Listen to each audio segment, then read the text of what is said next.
Saudi আরব চুপ হচ্ছে, Saudi আরব হচ্ছে আমেরিকার দালাল, ওরা ওরা হচ্ছে আমেরিকার দালাল, ওরা চায় না মুসলমানদের জয় হোক, ওরা একটা স্বার্থন্বেষী দল। আর সৌদি আরবের যে প্রিন্স সে হচ্ছে ভোগবিলাসে মত্ত একজন খারাপ লুচ্চা বদমাশ। বিশ্ব চুপ, তাদের কোনো শক্তি নাই, তাদের কোনো ন্যূনতম জ্ঞান নাই, তাদের মধ্যে আল্লাহ তাআলার রহমত নাই। তারা কিভাবে কি করতেছে একমাত্র আল্লাহই ভালো জানে।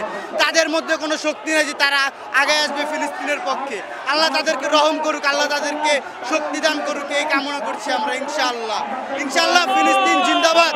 এই ফিলিস্তিন ইনশাআল্লাহ একদিন জয় হবে ইনশাআল্লাহ। আল্লাহু আকবার, লিল্লাহি তাকবীর, ফ্রি ফ্রি সৌদি আরব দালাল এই কারণে যে তারা তাদের ইমান বিক্রি করে মুসলমানদের রক্তের উপরে তারা হচ্ছে নির্যাতন চালাচ্ছে। আমরা চাই সকল যে মুসলিম যে শাসক গোষ্ঠী আছেন সকল ঐক্য সবকিছু ভুলে গিয়ে একত্র হয়ে মুসলিমদের পাশে দাঁড়াতে।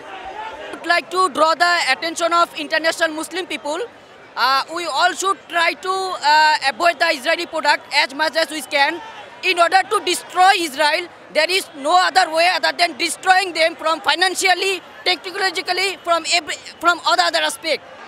এখন ফিলিস্তিন বা গাজার যে অবস্থা, ইসরায়েল যে বর্বরতা চালাচ্ছে, এখনই সময় মুসলিম বিশ্বকে এক হয়ে এই ইসরায়েল সন্ত্রাসী হামলার বিরুদ্ধে প্রতিহত করা। এখনই সময়। আমরা চাই মুসলিম বিশ্বগুলো এক হোক, এক হয়ে ইসরায়েলকে ধ্বংস করে দিই। আর আমরা বাংলাদেশি, আমরা মুসলিম, আমরা মানবতার যারা মানুষ, আমরা চাই এই বর্বরতা বন্ধ হোক, এই মুসলিম বিশ্ব এক হোক, ফিলিস্তিন মুক্ত পাক, গাজাবাসী মুক্ত পাক।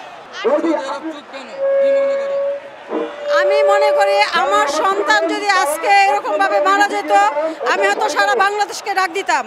কিন্তু গাজায় যে হামলা হইতেছে তীব্র নিন্দা জানাই এবং প্রতিবাদ জানাই যে প্রতিটা একটা দুধের বাচ্চা খেতে পারতেছে না, পড়তে পারতেছে না।